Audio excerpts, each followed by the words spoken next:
end of 2008. How did you get through that period of crisis? Yeah. Can we just break for a second? Sure, of course. Yeah.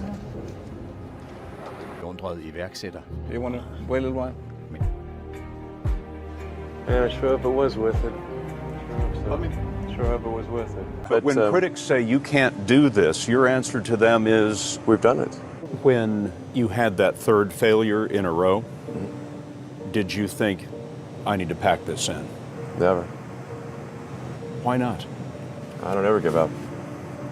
I mean, I'd have to be dead or completely incapacitated. How did you figure you were going to start a car company and be successful at it? Well, I didn't really think Tesla would be successful. I thought we would most likely fail. But I thought that we at least could address the false perception that people had that an electric car had to be ugly and slow and boring like a golf cart. But you say you didn't expect the company to be successful, then why try? If something's important enough, you should try, even if the probable outcome is failure.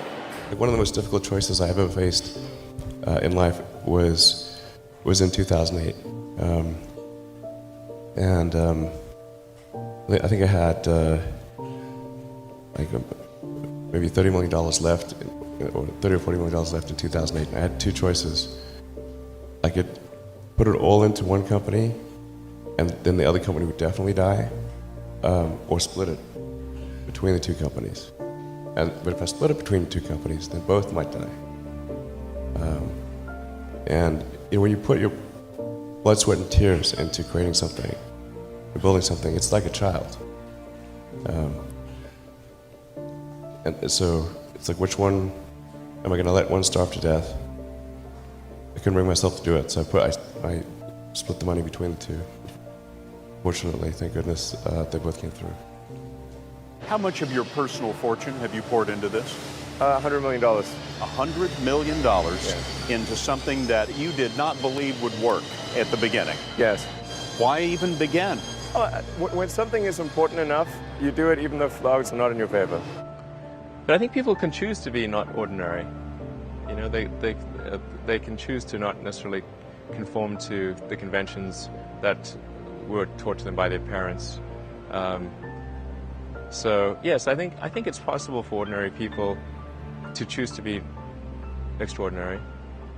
And now is the time to take risk. You don't have, you don't have kids, and once you have a family, you start taking risk not just for yourself but for your family as well. It gets much harder to do things that might not work out. So now is the time to do that. Before you have those obligations. So I would encourage you to take risks now, do something bold. I had so many people try to talk me out of starting a ride company, it was crazy. What did they tell you? One good friend of mine collected a whole series of videos of rockets blowing up and made me watch those. He just didn't want me to lose all my money. What's your mission in life? Why you do whatever you do? There need to be reasons to get up in the morning. You know, life can't just be about solving problems. Otherwise, what's the point? There's got to be things that people find inspiring and make life worth living. You know, there are American heroes who don't like this idea. Neil Armstrong, Gene Cernan have both testified against commercial spaceflight and the way that you're developing it, and I wonder what you think of that. I was very sad to see that because those guys are, those guys are heroes of mine, so it's really tough. You know, I wish they would come and visit and see the hardware that we're doing here. And I think that would change their mind. They inspired you to do this, didn't they? Yes. And to see them casting stones in your direction. It's difficult. Did you expect them to cheer you on? So they're hoping they would. What are you trying to prove to them? What I'm trying to do is to make a significant difference in spaceflight and help make spaceflight accessible to almost anyone. Were you a little naive when you thought I can easily build an electric car and a rocket? I didn't think it would be easy. Like I said, I thought they would probably fail. But you know, like creating a company is almost like having a child. So it's sort of like, how do you say your child should not have food? So once you have the company, you have to feed it and nurse it and take care of it, even if it ruins you. Yeah. Well, I mean, Tesla really faced a severe threat of death due to the Model 3 production run. Essentially, the company was bleeding money like crazy, and just if we didn't solve these problems in a very short period of time, we would die. And it was extremely difficult to solve them. How close to death did you come? We within single-digit weeks. 22 hours a day, or like what? How many hours? Just working, so 7 days a week, sleeping in the factory. I worked everywhere from I worked in the paint shop, general assembly, body shop. Do you ever worry about yourself imploding? Like it's just too much? Absolutely. Well, you want to do, particularly if you're starting a company, you need to work super hard. So what does super hard mean? Well, when my brother and I were starting our first company, instead of getting an apartment, we just rented a small office and we slept on the couch. And we showered at the YMCA, and we're so hot up we had just one computer. So the website was up during the day, and I was coding at night, 7 days a week, all the time. And I sort of briefly had a girlfriend in that period, and in order to be with me, she had to sleep in the office. So work hard, like I mean, every waking hour. That's the thing I would say, particularly if you're starting a company. But then what happened is things cost more and took longer than I thought. So I had a choice of either put the rest of the money in or the company's going to die. And so I ended up putting all the money in and borrowing money for rent from friends. 2008 was brutal. Like for source of strength needed to sort of persevere through this? I mean, for me, it's simply this is something that is important to get done, and we should just keep doing it, or die trying. And I don't need a source of strength. So quitting is not even like... It's not in my nature. Okay. And I don't care about optimism or pessimism. We're going to get it done. Where do you get the internal strength to do that? Well, first of all, I'd say I actually think I feel fear quite strongly. So it's not as though I just have the absence of fear. I feel it quite strongly. But there are just times when something is important enough, you believe in it enough, that you do it in spite of the fear. So speaking of important things, like people shouldn't think people shouldn't think, well, I feel fear about this and therefore I shouldn't do it. It's normal to feel fear. Like there have to be something mentally wrong if you shouldn't feel fear. I think it's important to take feedback from your environment. You want to be as closed loop as possible. So we focused on email payments and really try to make that work, and that's what really got things to take off. But if we hadn't responded to what people said, then we probably would not have been successful. So it's important to look for things like that and focus on them when you see them, and correct your prior assumptions. We were running on fumes at that point. We had virtually no money.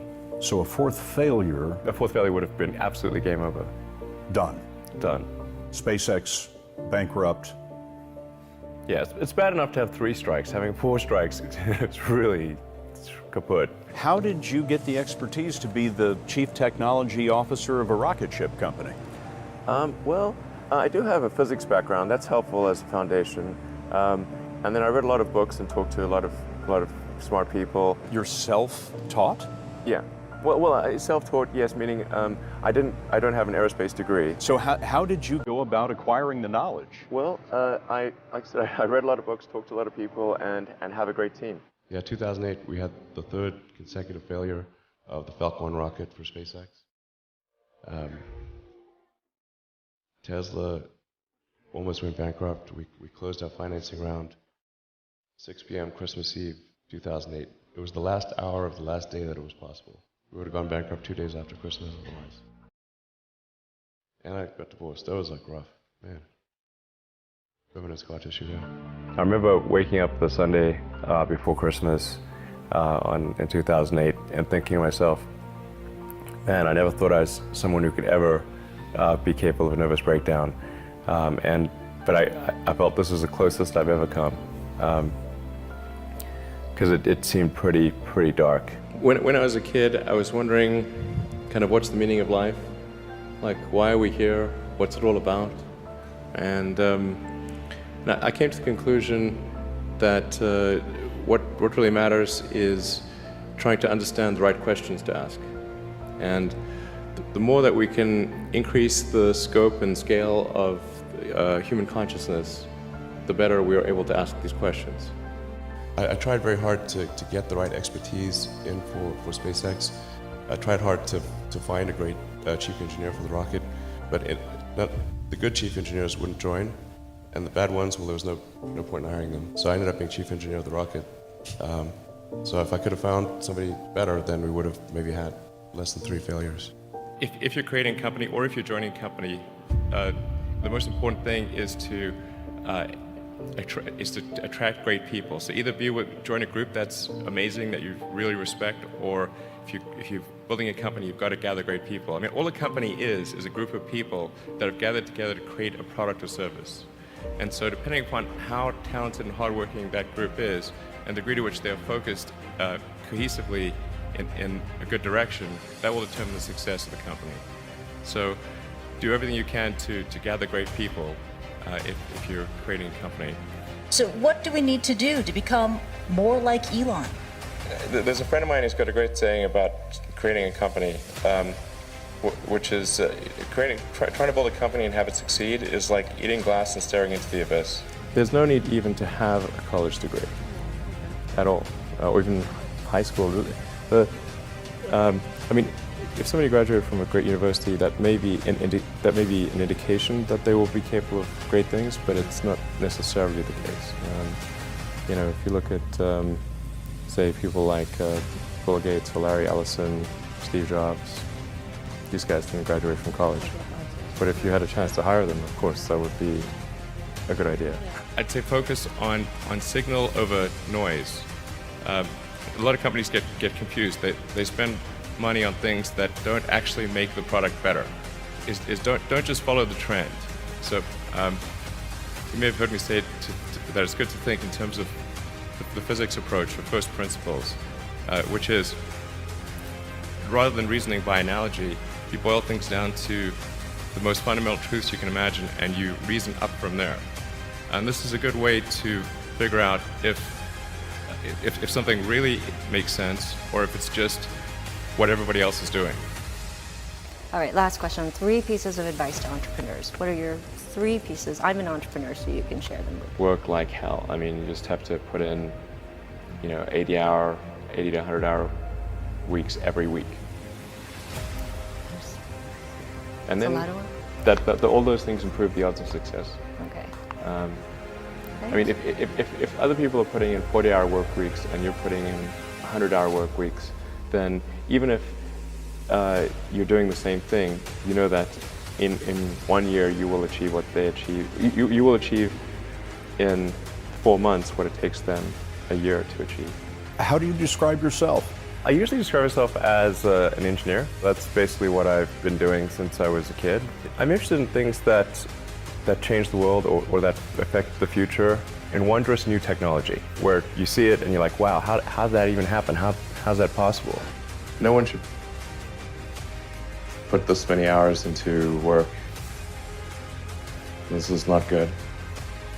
People should not work this hard.